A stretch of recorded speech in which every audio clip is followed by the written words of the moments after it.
Hello and welcome to Hank Games Without Hank. It is raining in Swindon town. In a stirring turn of events, today I am going to talk to you about my career working at the graveyard shift at Steak and Shake, and how it introduced me to certain ideas that have stuck with me. But let's look at Bald John Green's beautiful mustache as he introduces himself to the boys of Barnsley, who today will feel the mighty wrath of Swindon Town. We've got John Green and John Green up front. We've got Leroy Williamson, who scores occasionally in the midfield, and along with French the Lana today. And in the back, of course, who just made the tackle. One size fits all.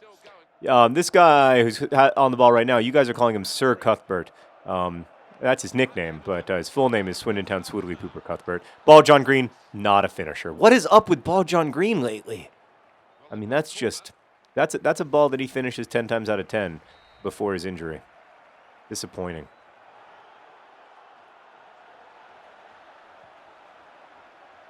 Oh, boy.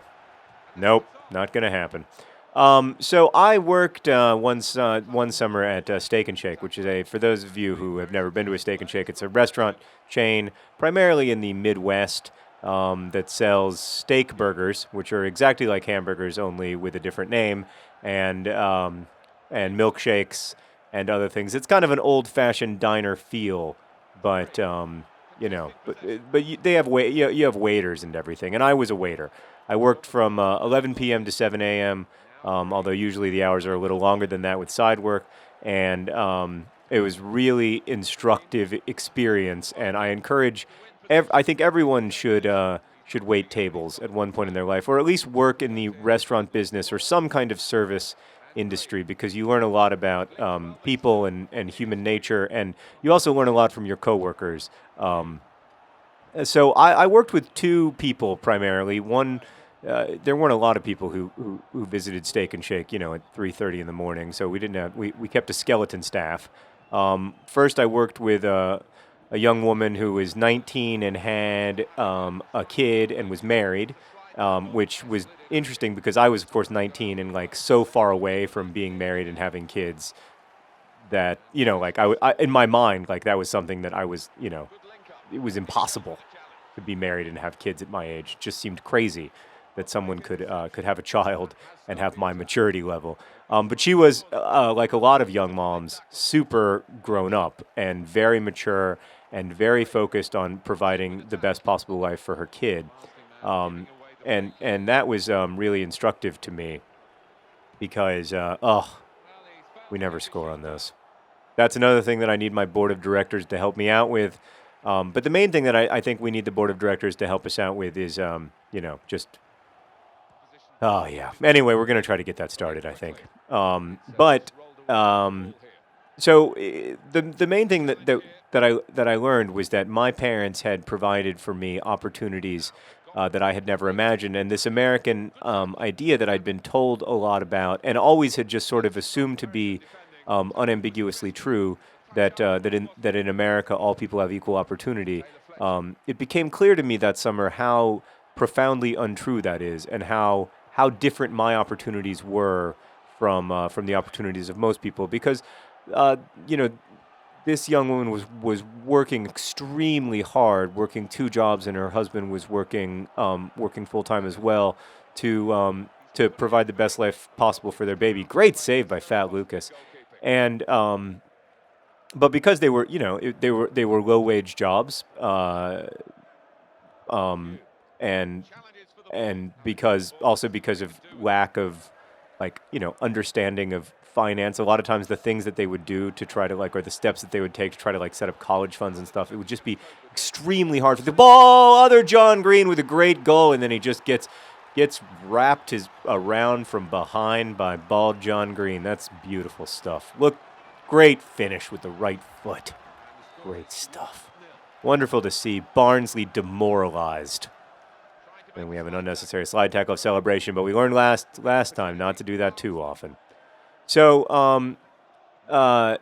because, I just remember them trying to set up college funds and stuff, and which is awesome, but the amount of the percentage of her income that she would have to put in this college fund was just ridiculous. Ball John Green to other John Green, Put them together in a big hug, please. Oh, they're just rolling around on the ground together in joy. Just, that's great to see. That's the Swoodilypoopers Swoodilypooping right there. Wow, great goal. Oh wait, that wasn't even. Wow, I'll tell you what, that wasn't John Green. That was Gordon Taylor Fletcher, and other John Green might have something to say about the nature of that hug there post goal, because that was definitely some Swoodilypooping. But whatever, just horsing around. So, did you see that the rain briefly stopped there, by the way, and was frozen in time? It was kind of beautiful. I also learned a lot from the customers I worked with, from the people. I was a really bad waiter, as you'll no doubt. I mean, I can't remember what day of the week it is, so of course I could never remember anyone's order. And generally, I was just really pretty incompetent, which is why they put me on the graveyard shift in the first place. And I gave, whenever possible, I gave tables to my. Oh no! How is he onside? I gave tables to my coworker. Fat Lucas, I may need you. Great job, Fat Lucas. You scared him into pushing it wide. Partly because I was lazy, but partly because she was, she needed the work a lot more than I did. I was, essentially trying to pay for a trip to Alaska that turned into a disaster that I think you've already heard about. The story of the toaster oven. Anyway, you learn I remember one time I served a table, and the service wasn't bad. They were just drunk and thought that they were funny, and they left me a tip that was $1 inside of just the fake cheese, but they left it in the fake cheese of the nachos that they'd eaten, or chili mac. I don't remember exactly what it was. It was just I had to pull this $1 out of fake cheese, and what's the point of demoralizing and humiliating someone who's just working hard at 3 o'clock in the morning on a Saturday night? What does that accomplish? And to be honest, I was probably the kind of person who didn't think much about doing something like that. If my friends thought it was funny, I might go along with it. But then when I saw it from the other side, that the people who when you're eating dinner at a restaurant, the people who are working there, they're working and they're real people. And when you make their lives less easy, it sucks, and it's not funny, and it's not cool, and it's not clever to make the lives of strangers more difficult. It's just mean and dumb and cruel.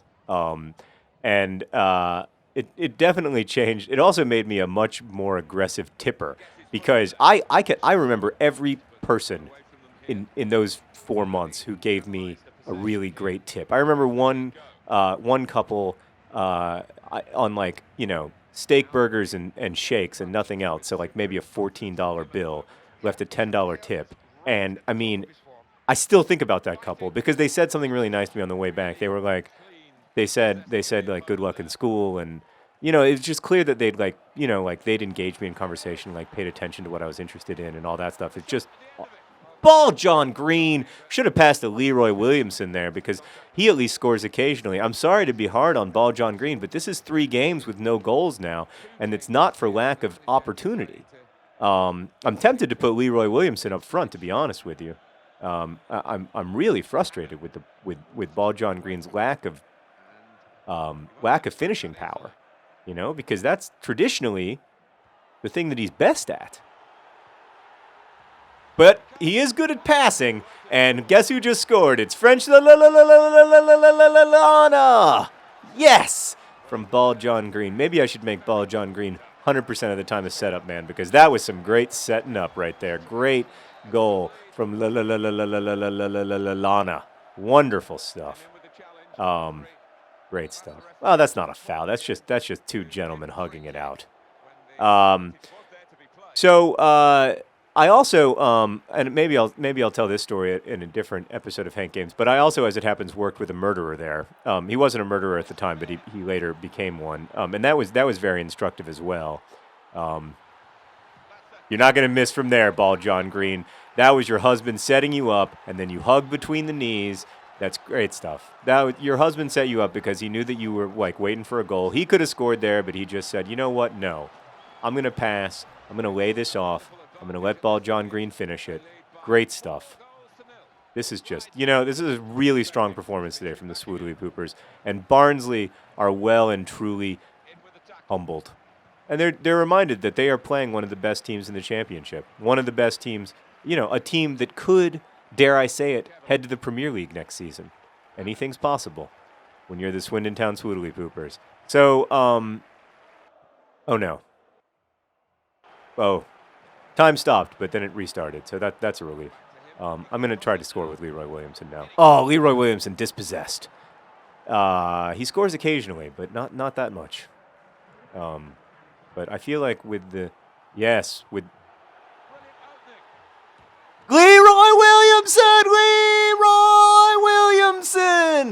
Leroy Williamson scores occasionally. Leroy Williamson, he scores occasionally. He doesn't always score. Leroy Williamson scores occasionally. Like just then, Leroy Williamson, he scores occasionally. He doesn't always score, but he does sometimes. Leroy Williamson scores occasionally. Leroy Williamson, he scores occasionally. Yes! Leroy Williamson, beautiful goal. Oh, I don't even care if you score here, Barnsley, because Leroy Williamson scored today, and it is a wonderful day in the history of Swindon Town. Oh, what a great goal from Leroy Williamson. 5-0, Barnsley humiliated, Swoodilypoopers dominant. This is what I like to see. That's what I like to see. And guess who's on the ball? It's Leroy Williamson. Oh, they're not going to let him go down and score. He is, you know what, though? He just scored. I hit the B button and I can sense it. Leroy Williamson with a goal in the 90th minute. Both Ball John Green, another John Green score, as does French Lana and Gordon Taylor Fletcher. Fletcher, nearly half of our outfield players scored in that game. Truly an epic performance from the Swoodilypoopers. And I just so proud of the boys today. Great stuff. See you next time, or hear me next, whatever. Best wishes.